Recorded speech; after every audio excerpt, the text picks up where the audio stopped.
Hello dear students. In last lecture, we started this chapter biomolecule where we studied how to analyze chemically the constituents of a living cell or a living plant or an animal cell. Followed by we studied the differences between primary metabolites and secondary metabolites. And then we studied the differences between bio-micromolecules and bio-macromolecules. Let's begin with the biomolecules today in detail, starting with the first biomolecule, that is amino acid. So in today's lecture, we will study all about amino acids, which is a bio-micromolecule. And then we will switch over to the bio-macromolecules, how amino acids polymerize together to form proteins. This topic is very important. In your book, these two topics are given quite separately because first they have explained all micromolecules followed by macromolecules. But I believe if you study these two together, you can see the connection. So we will study first amino acids, which are bio-micromolecules, and then we will switch over to proteins, which is a bio-macromolecules, because amino acids are the building block for proteins. So let's begin with amino acids first. So amino acid. See, before coming to these biomolecules, I must tell you, all these organic biomolecules are nothing but hydrocarbons, and these hydrocarbons have different functional groups which give them different properties. In chemistry, you must have studied about the functional groups. OH, that is hydroxyl, which gives alcoholic characteristic to a chemical. Likewise, CHO, aldehyde, COOH, acid, NH2, amino, likewise. Okay, so these biomolecules are also the organic compounds having specific functional groups attached to them. As a result, their properties are according to the functional groups. Okay, so let's begin with amino acids. Amino acid, in fact, is a derivative of a methane molecule. Methane is CH4. If you see this structure, here this methane, in methane group, there are certain functional groups have been replaced. In place of H, there are different functional groups have been attached. If you see this structure, this is a typical structure of an amino acid where there is a carbon and there are 4 hydrogen atoms attached to it.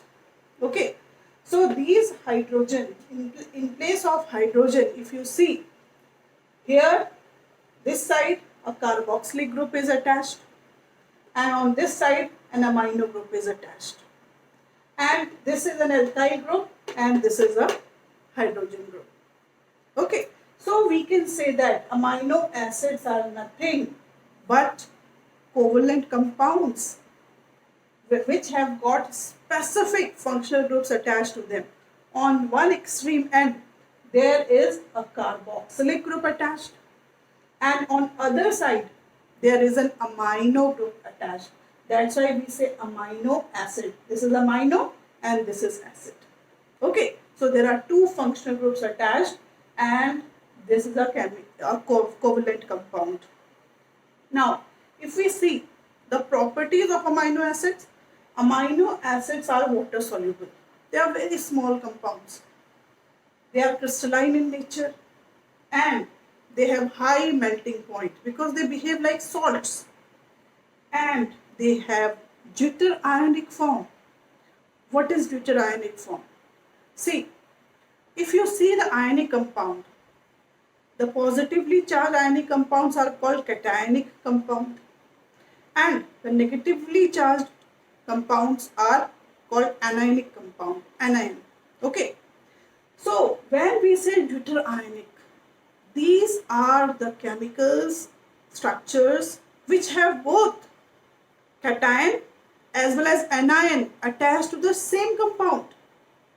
See, generally an amino acid is an amphoteric compound. Amphoteric means it does not have any charge. But when, as it is water soluble, when it is mixed with water, then what happens? It exhibits a unique property which is called as deuterionic property. This is a deuterion. Here on one side there is a cation, positive charge, and on the other side there is a negative charge. Okay, and this positive and negative charge cancel each other. That's why there is a net zero charge on it. Okay, so this is called deuterionic form. So this is a unique property of amino acids. And these amino acids are the building blocks of proteins. There are different types of amino acids. If you see the property of amino acid, otherwise the amino acid is neither acidic nor basic. It is a neutral compound. But depending upon this alkyl group, it may show acidic property or basic property. Just imagine, suppose this alkyl group, if it is replaced by one other carboxylic group, it will have two carboxylic groups and only one amino group. So it will show acidic property. And suppose this has been replaced by one amino group, it will show basic property. So amino acids can be acidic, they can be basic, they can be neutral, or they may be aromatic. Suppose this alkyl group is replaced by one aromatic compound.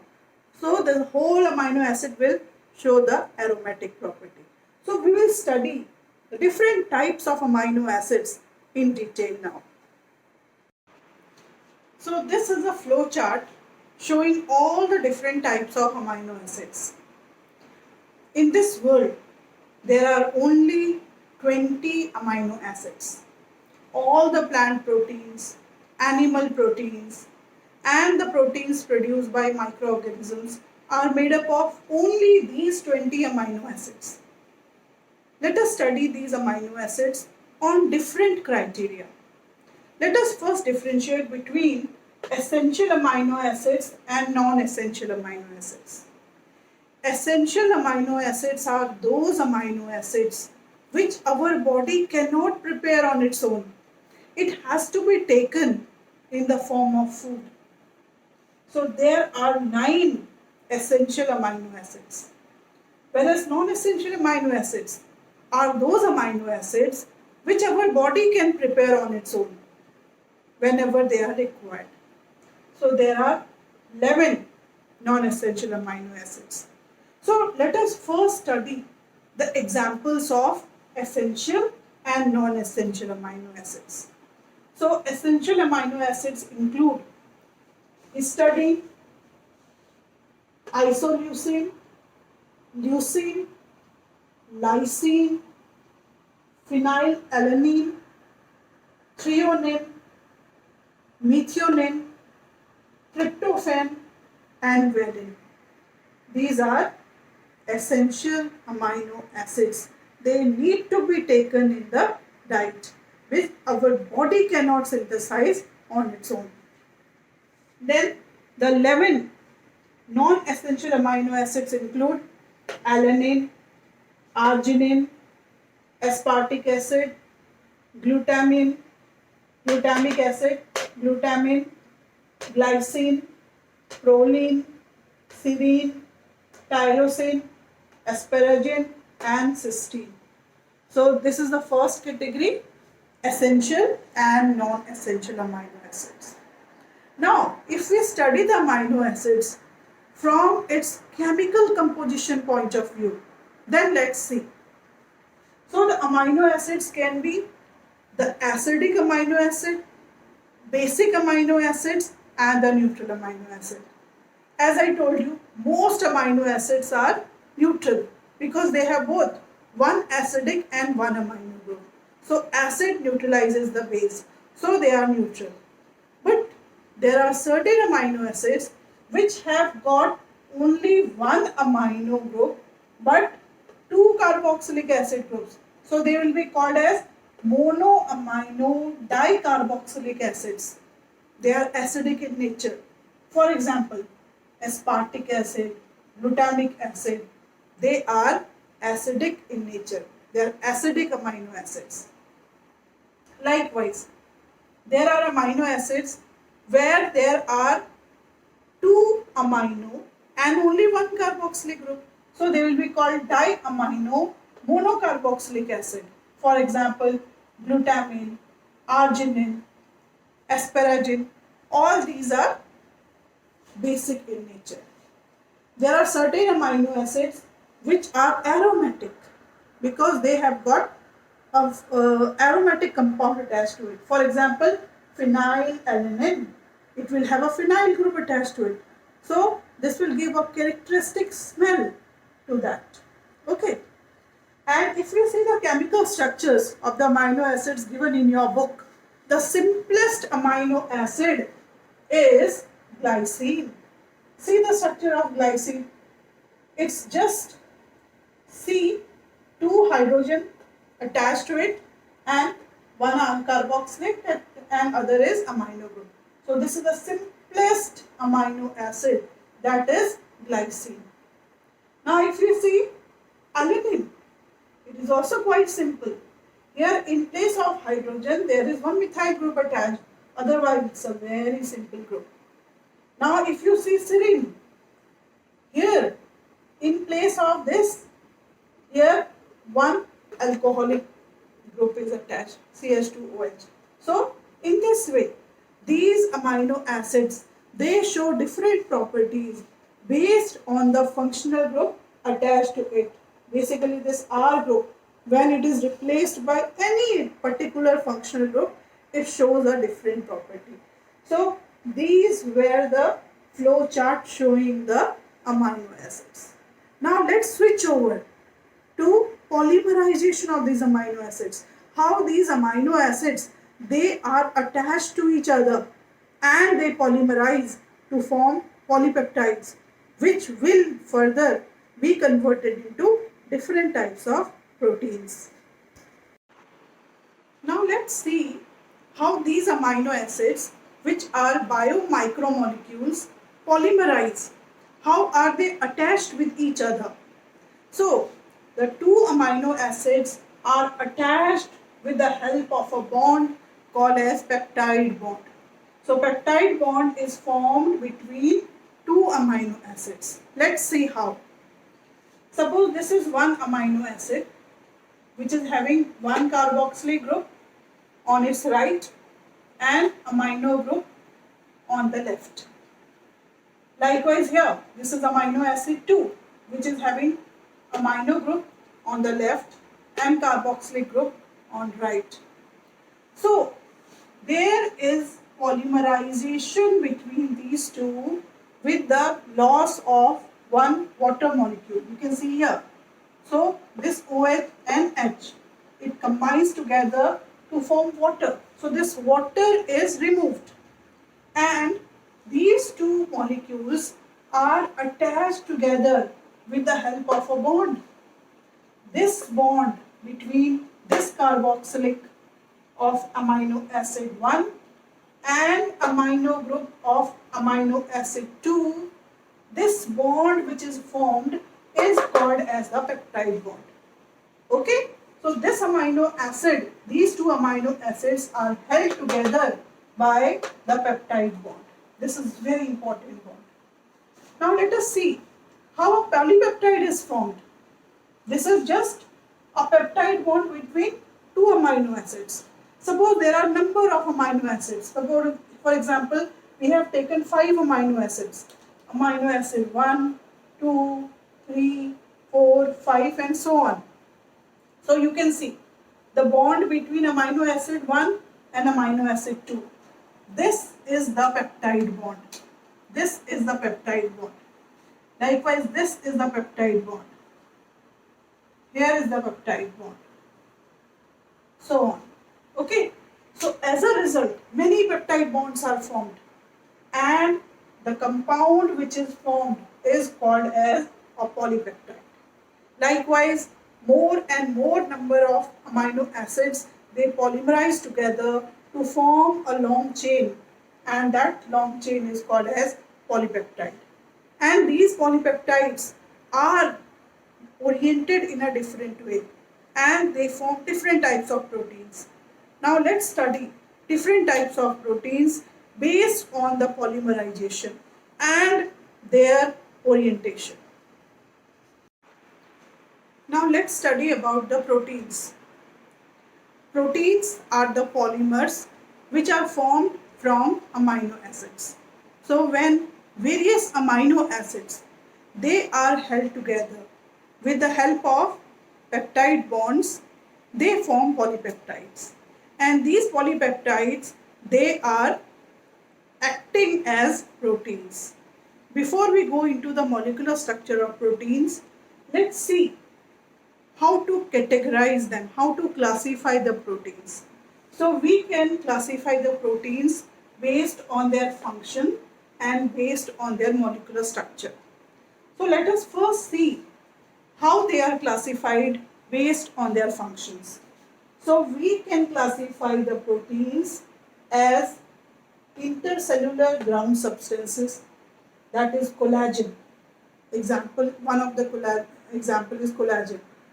You must be very surprised to know collagen is the most abundant proteins present in animal world. So first type of function is they act as intercellular ground substance. Likewise, enzymes. All enzymes are proteins except ribozyme, which is an RNA. All other enzymes are proteins. Example, trypsin, pepsin, any enzyme is a protein. Then there are hormones which are protein in nature. Example, insulin, glucagon, they are all protein in nature, proteinaceous in nature. Then proteins also function as receptors, like we have different sensory receptors. All these receptors are proteins. Then proteins also help in glucose transport into the cell with the help of GLUT4. Then we have proteins which are structural proteins. For example, actin, myosin. They are not only forming the structure, they also help in contractile movement. Okay. Then there are different types of globular proteins like albumin, fibrinogen, all globular proteins.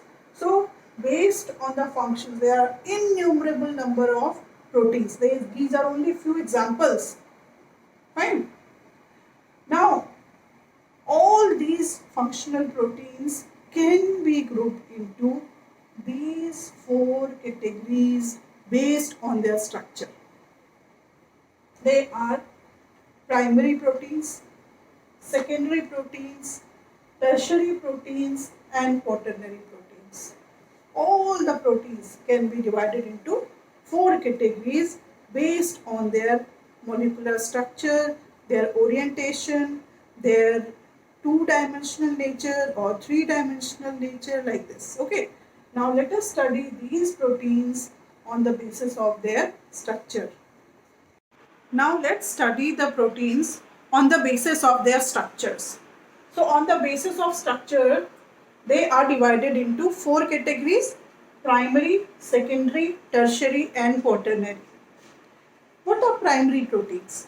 Primary proteins are the most simplest type of proteins.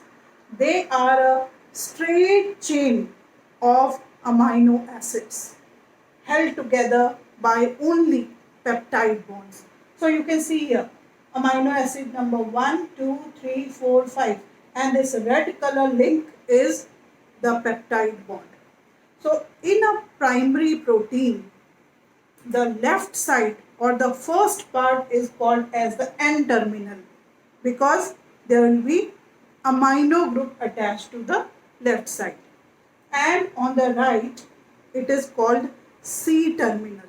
So new amino acids will be added only on C terminal. Okay, a very common example is insulin, glucagon. They are all very simple proteins which are called as primary proteins, just held together with the help of peptide bonds. Okay, now when we come to the secondary proteins, secondary proteins are formed from the primary proteins by coiling.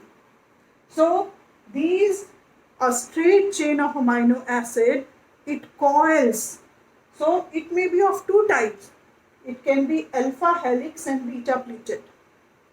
So when only one chain is coiled right-handed and held together, these coils are held together by only hydrogen bonds, then we call it as alpha helix type of secondary protein. A very common example is keratin, our hair. It has got the alpha helix structure. Next is the beta pleated. It may be 2 or 3 primary proteins. They are held together by the hydrogen bonds. Here coil is not there.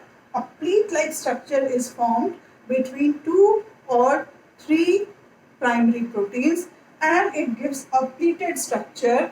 These are hydrogen bonds and this structure is called as beta pleated.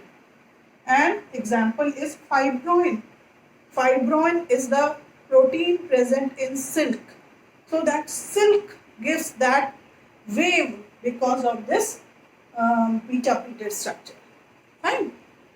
Next is the tertiary protein. Tertiary protein is further coiled. Now here, this is primary, coiled secondary, then supercoiling.